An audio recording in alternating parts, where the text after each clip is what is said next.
오늘 말씀 열왕기상 20장 22절로 34절 말씀 보겠습니다. 우리 한 목소리로 봉독합니다. 시작. 그 선지자가 이스라엘 왕에게 나와 이르되 왕은 가서 힘을 기르고 왕께서 행할 일을 알고 준비하소서. 해가 바뀌면 아람 왕이 왕을 치러 오리이다 하니라.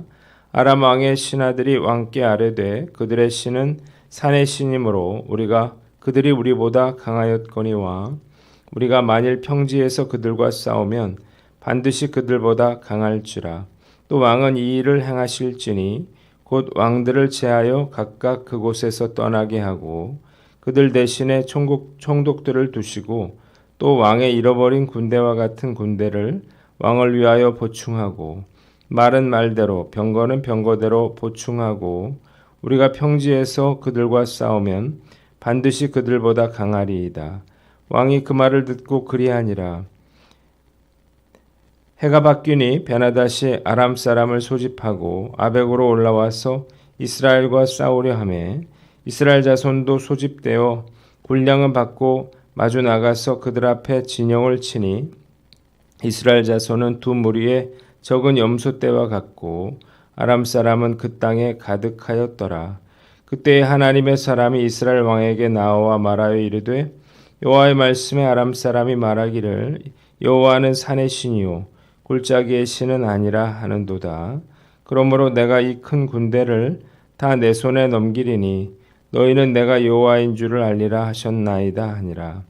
진영이 서로 대치한 지 7일이라 일곱째 날에 접전하여 이스라엘 자손이 하루에 아람 보병 10만 명을 죽이매 그 남은 자는 아벡으로 도망하여 성읍으로 들어갔더니 그 성벽이 그 남은 자 2만 7천 명 위에 무너지고 베나닷은 도망하여 성읍에 이르러 골방으로 들어가니라.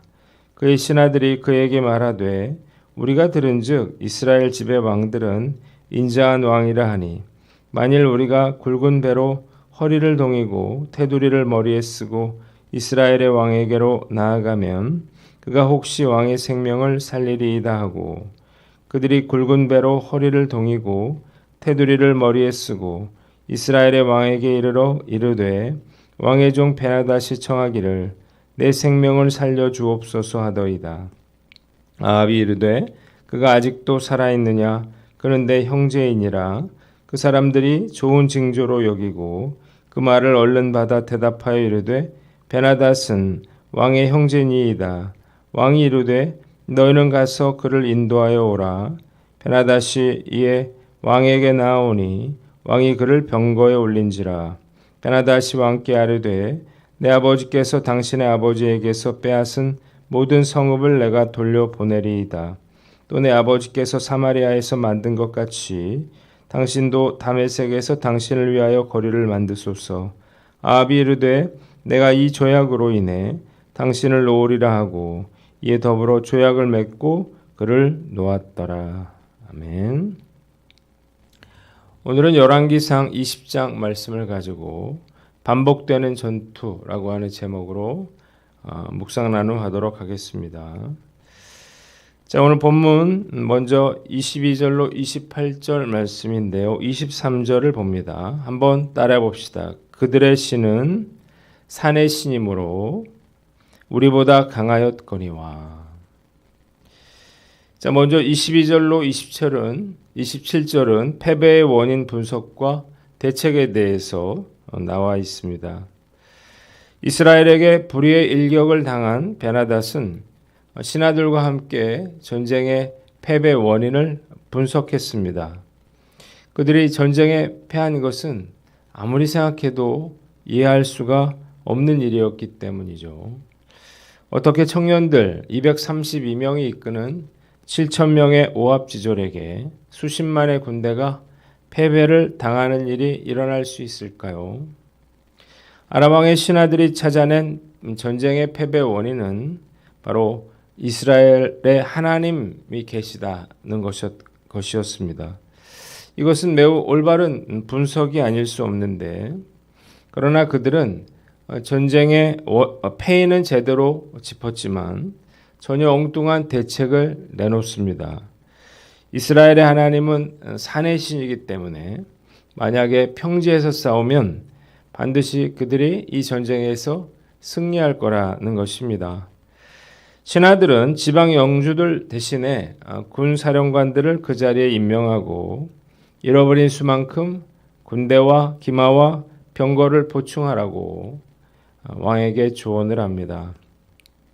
해가 바뀌자 절치부심, 전열을 정비한 그들은 기다렸다는 듯이 다시 아벡으로 올라왔고 또다시 두 진영이 전쟁을 위해서 모였어요.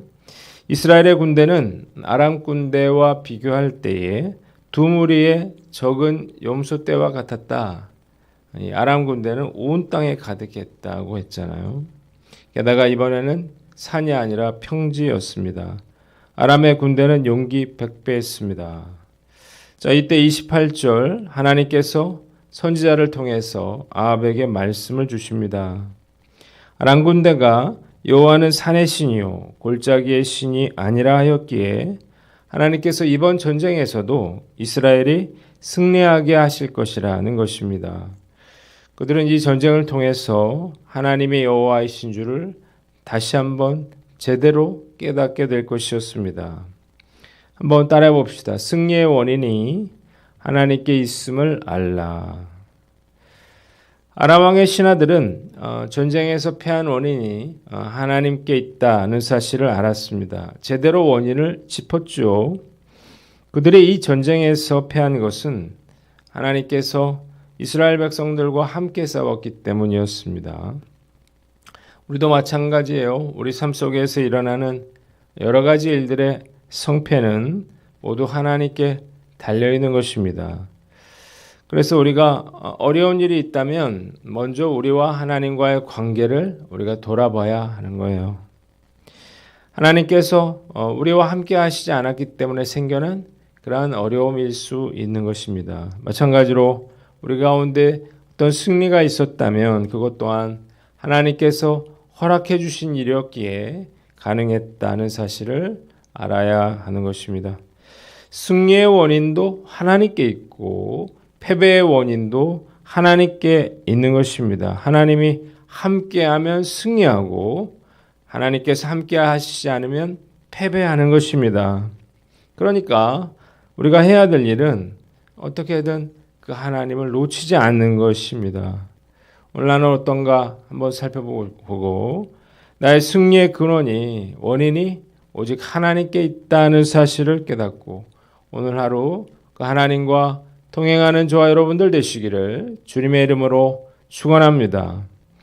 두 번째는 하나님의 능력을 제한하지 말아라는 것입니다. 한번 따라해 봅시다. 하나님의 능력을 제한하지 말라.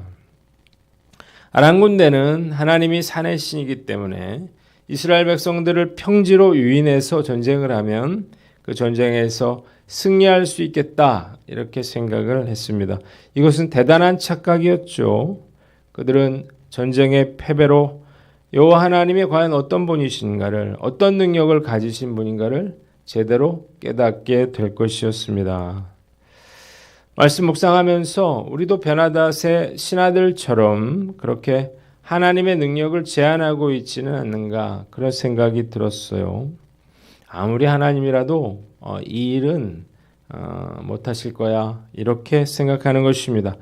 내 아내는 내 남편은 구원하시지 못할 거야. 내 직장 상사는 변화시키지 못하실 거야. 우리 아버지는 변화되지 못할 거야. 내 자녀는 안 될 거야. 이렇게 생각하는 것입니다. 저 역시 막연한 것에 대한 믿음은 있는데 제 삶 가운데 구체적인 일들에 대해서는 믿지 못하는 경우가 많이 있습니다. 자꾸 그 하나님의 능력을 제한하는 거죠. 잘못된 생각이에요. 우리가 믿는 하나님은 능치 못함이 없는 분이라는 사실을 믿으시기를 바랍니다. 그래서 우리는 자꾸만 은연중에 그 하나님이 어떤 분이라고 하는 것을 잊어버리는 것입니다. 요즘 제가 화수목금 노방전도를 나가고 있는데 진짜 놀라운 일은 이 노방전도를 통해서 한 20일 됐을까요?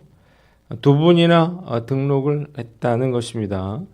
두 분 모두 교회를 다니지 않고 계시던 남자분들인데 한 분은 이미 예배 계속해서 출석하고 계시고 지난주 2부 예배 때 제가 앞에 앉아서 예배를 위해서 중보하고 있는데 한 집사님 오셔서 물티슈를 받고 전도된 분이 예배에 오셨다는 거예요. 뒤로 가보니까 지난번에 전도 때 저와 만났던 분이었습니다. 여동생 부부가 이 오빠를 모시고 온 거예요. 너무 반가웠어요. 예배 후에 이 여동생 부부가 다음 주부터 오빠가 혼자 예배에 오실 텐데 잘 좀 부탁드린다 이렇게 저에게 말을 했습니다.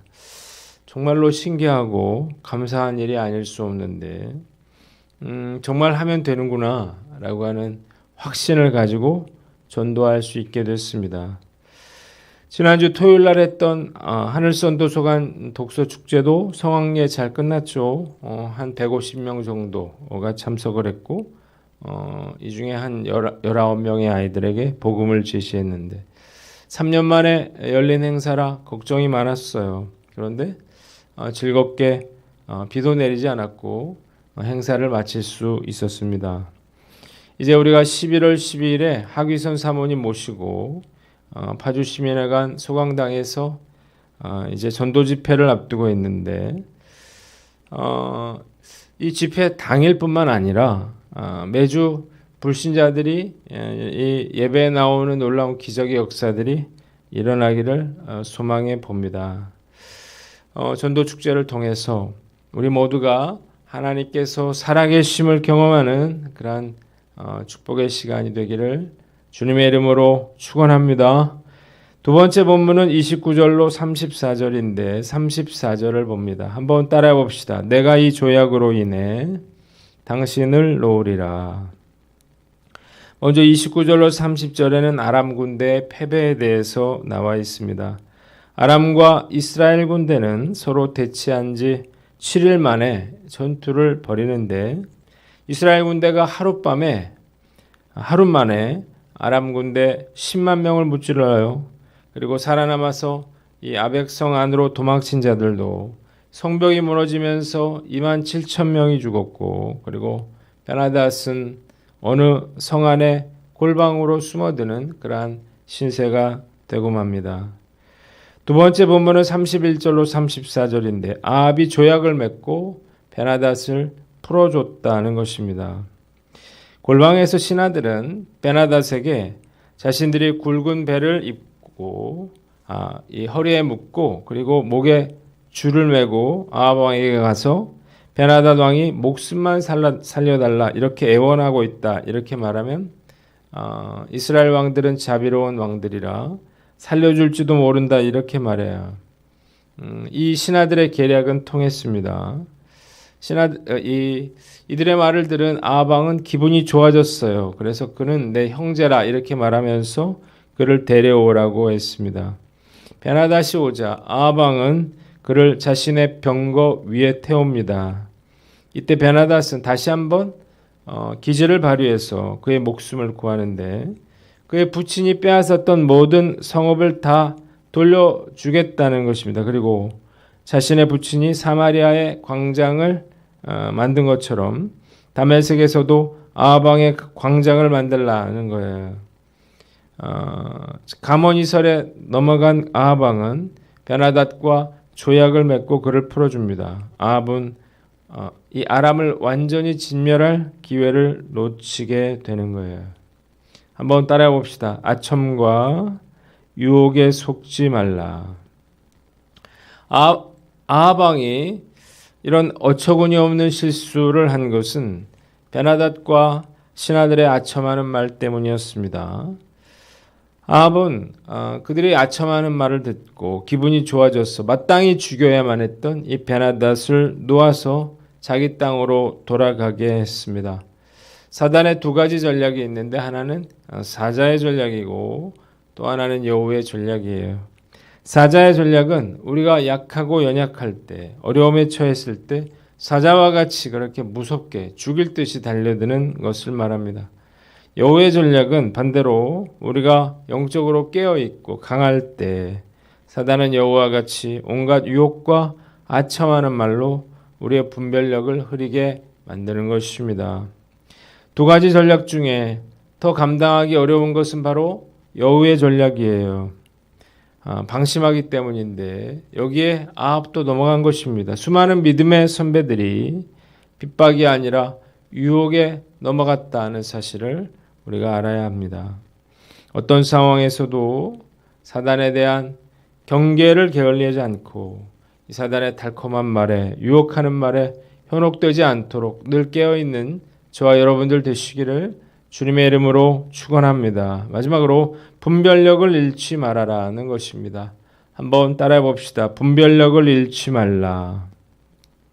아합은 베나닷이 머리를 조아리고 또 자신을 형이라고 부르고 땅을 돌려주고 아합의 거리를 다메섹에 만들어준다 이렇게 말을 하니까 한껏 교만해졌어요. 그래서 호기롭게 조약을 맺고 베나닷을 풀어줍니다. 이것은 얼마나 아합 왕이 제멋대로이고 하나님을 멸시하는 자인가를 잘 보여주는 거예요. 그 행동은 너무나 어리석은 짓이었습니다. 베나닷이 어떤 자였나요? 아합 왕에게 은과 금도 내 것이고 내 아내들도 내 것이고 자식 중에 아름다운 자도 다 내 것이라 이렇게 협박하던 자였습니다. 이스라엘의 모든 집에 들어가서 눈에 보이는 대로 다 가져가겠다고 말하던 자고 이스라엘이 화칠하러 나와도 사로잡고 싸우러 나와도 사로잡으라 이렇게 말하던 조금의 자비도 없던 그런 사람이었습니다. 뿐만 아니라 전쟁의 이유가 하나님 때문이라고 하는 사실을 알면서도 또다시 하나님을 대적하여 대규모 병력을 이끌고 이스라엘을 치러 올라온 자인데 이러한 자를 속임수에 빠져서 살려보내게 된 것입니다. 이 전쟁은 베나닷과 아합의 전쟁이 아니라 베나닷과 하나님의 전쟁이었습니다. 하나님의 대리자인 아합 왕은 반드시 베나닷을 죽여야만 했어요. 베나닷을 병거에 태워서 높이기까지 한 이 아합의 행위는 이스라엘에 두 차례나 영광과 승리를 주신 하나님의 뜻을 전혀 무시한 범죄 행위였고 또 무엇보다 하나님께 묻지 않고 이 아람과 조약을 맺는 것은 하나님을 만홀히 여기는 그러한 행위였다는 것입니다. 말씀 묵상하면서 나도 이렇게 아합처럼 행동할 수 있겠다 이런 생각이 들어요. 하나님의 도구로 쓰임받은 것에 불과함에도 불구하고 하나님께서 주신 그러한 승리와 영광을 나 자신에게 돌릴 수 있는 것입니다. 어떤 아첨의 말에도 우리가 불구하고 하나님께서 주신 그러한 승리와 영광을 우리가 우리 자신에게 돌려서는 안 되는 것입니다. 만일 예수님이 예루살렘에 입성하실 때에 타신 나귀가 스스로 그 영광을 취한다면 정말 우스운 일이겠지요. 작은 성공에 우쭐하지 않고 아첨하는 말을 분별하여 언제나 하나님께 승리와 영광을 올려드리는 저와 여러분들 되시기를 주님의 이름으로 축원합니다. 기도하겠습니다. 하나님 아버지, 승리의 원인이 오직 하나님께 있음을 알고 우리가 그 영광을 가로채지 않는 저희들이 되게 하여 주시옵소서.